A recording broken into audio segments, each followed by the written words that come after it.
When you win the concentric circle lottery, you are gifted with the North Pole. That's your property now, the North Pole, the spot where the compass spins. You're gifted the North Pole when you win the concentric circle lottery. Here's a little house that you get. The thing is, with the concentric circle lottery, you can step outside of your property and make a new property line around the outside of that other property line that you were given. Now that's your new property line. And here's the deal. You can just keep doing this. Keep stepping outside and making a new circle. And that's your new property line. You can do this indefinitely. Concentric circles, they keep getting bigger. So when you win the concentric circle lottery, you just keep getting more and more property, right? And so here's the thing.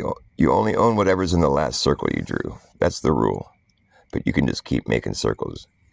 Step south away from your original piece of property. Step out of your property and make a new circle. And that's your new property line. It just keeps expanding, right?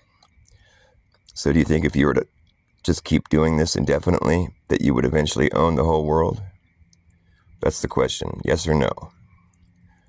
Do you think if you were able to keep doing this exercise here, just keep making circles, that eventually you would own the whole world, all variables aside, if you just kept doing this exercise over and over? Do you think you would own the whole world? Yes or no, eventually? I think most people would say yes, and I think the correct answer is yes. However, if you live on a globe Earth, the answer is no, because the biggest circle you're going to make on the surface of the globe Earth is at the median here. In this case, it would be the equator. That's the biggest circle you're going to be able to draw on Earth. After you go past the equator, the circles get smaller.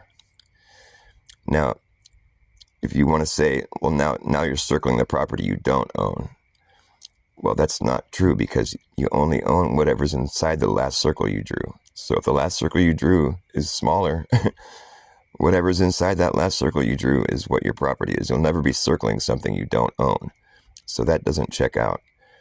So the most you'll own in this thought exercise, if the Earth is a globe, is half the world. Because after that, the circles start getting smaller. And you're not circling what you don't own, because you only own what's inside the last circle you drew. So that's not that's not a legit reply to that. Like, you're basically stuck with half the world. You'll never own the whole world in this thought exercise. Anyways, think about it. Something to mull over there. Yep.